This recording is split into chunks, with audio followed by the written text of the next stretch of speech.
Ladies and gentlemen, coming to center stage now for the presentation of this year's Lifetime Achievement Award is Conrad Zoomhagen of the Zoomhagen Corporation, LLC. Welcome, Conrad, to the stage.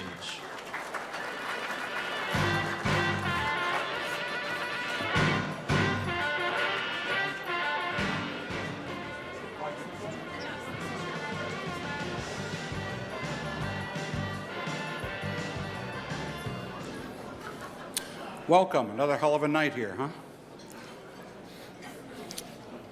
Hope you're enjoying yourself as much as we are over there.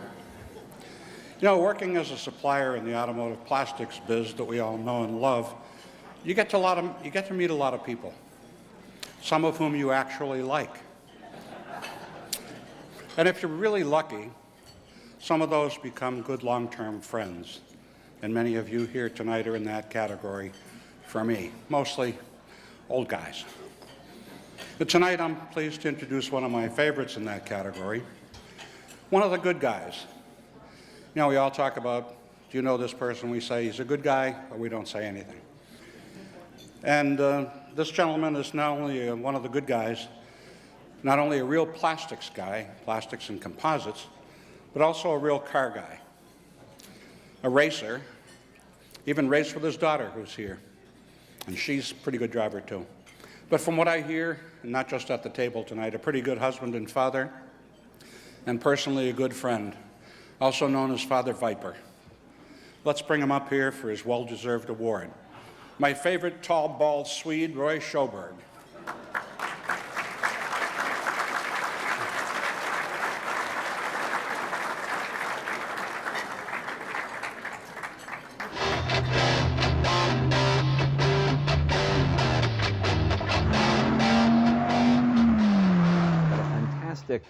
American automobile.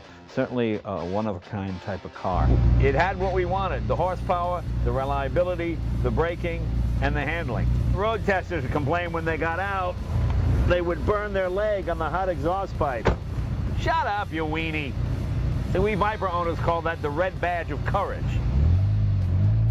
Every Viper owner should have a good burn mark on his leg. Just visceral driving excitement.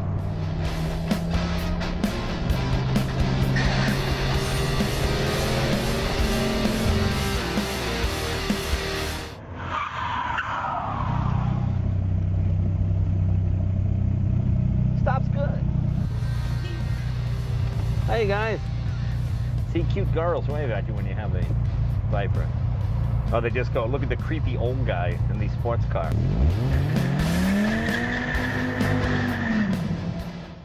As you just saw in the clip featured here, the 92 Viper RT10 is so cool that Tonight Show host Jay Leno spotlighted his Viper on an episode of his Emmy Award-winning web series, Jay Leno's Garage. So iconic was it that there was even a 90s television show called Viper, a crime-fighting drama that featured the original Viper morphing into an armored law-enforcing vehicle. It's not hard to understand why Jay, along with everyone else, fell in love with the Viper. It's one of the most exciting sports cars Chrysler ever built. As the executive engineer for the Viper project, our 2013 Lifetime Achievement Award winner, Roy Sjoberg, was responsible in designing, developing, prototyping, testing, and eventually manufacturing this groundbreaking beauty. With more than 45 years' experience in automotive design and development on iconic vehicles, Roy was always at the center of cool cars. 3 words: Corvette, Camaro, Viper. 3 of the hottest cars to ever come from Detroit. And Roy Sjoberg was in the thick of things, improvising, innovating, whipping his hand-picked team of car guys to go the distance.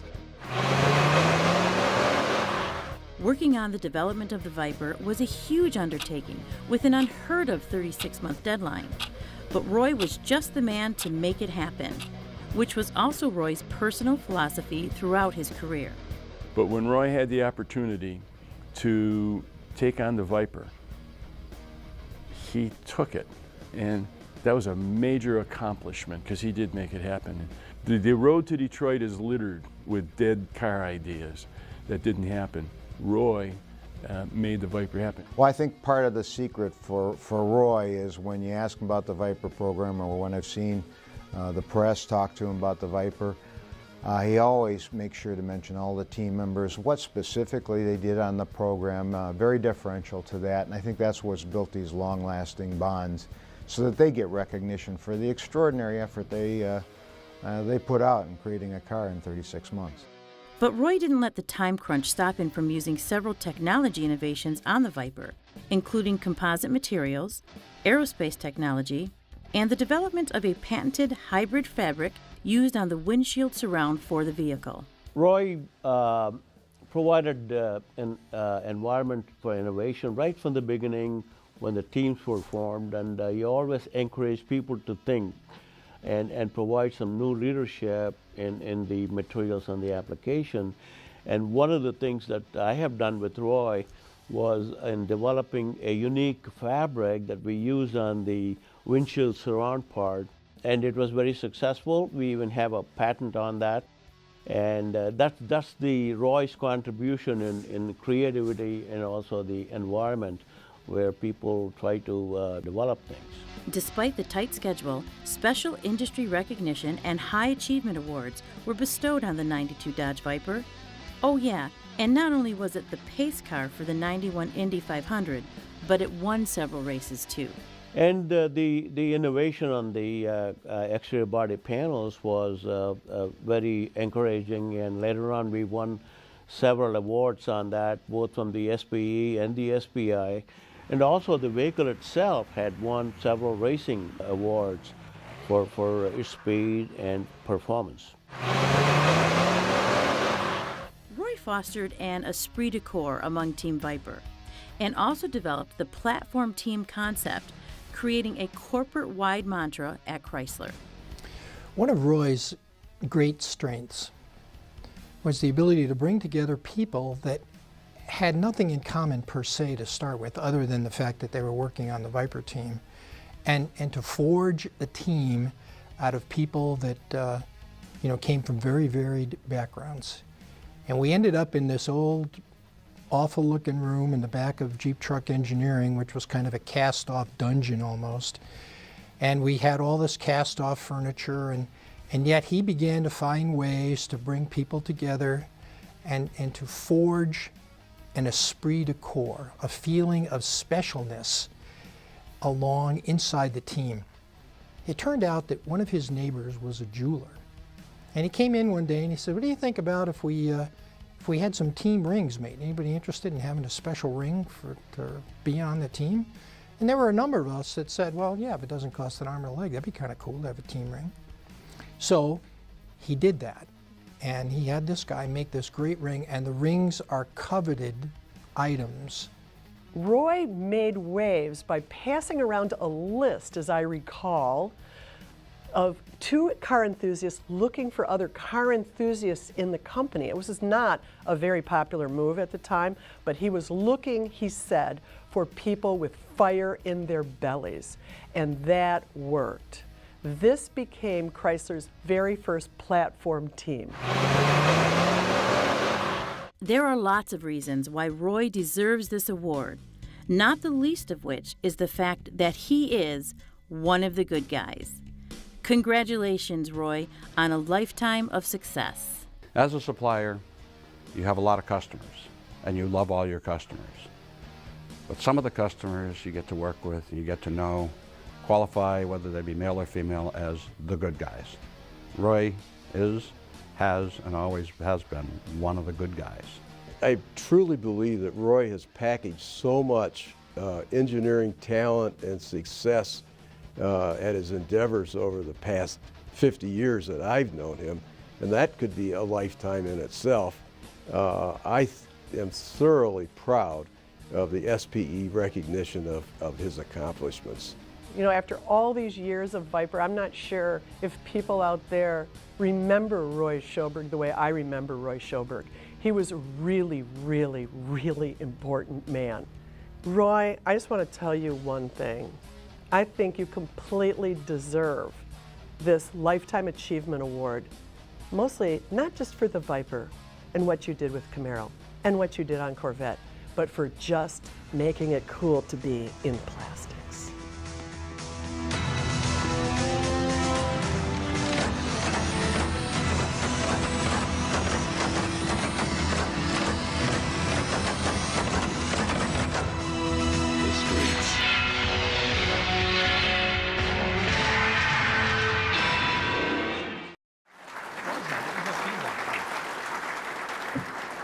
I'm just a designer, and I create things. And I wish that when I'd go down to the Chevy engineering lobby for lunch, there were this many suppliers out there waiting to take us out for lunch. But thanks to the government, you can't do that quite the same way. So tonight, I'd like to just give you a little bit of a lecture, and I know after a nice cocktail hour and a good dinner, it might be nap time, but as a designer, I wanted to talk about the road to innovation. How do you do that? And it's good to see the teamwork that's going on here, but there are 7 keys to innovation.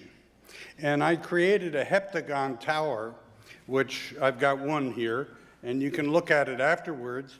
I wanted to have one for each of you, but unfortunately 3D printing ain't cheap.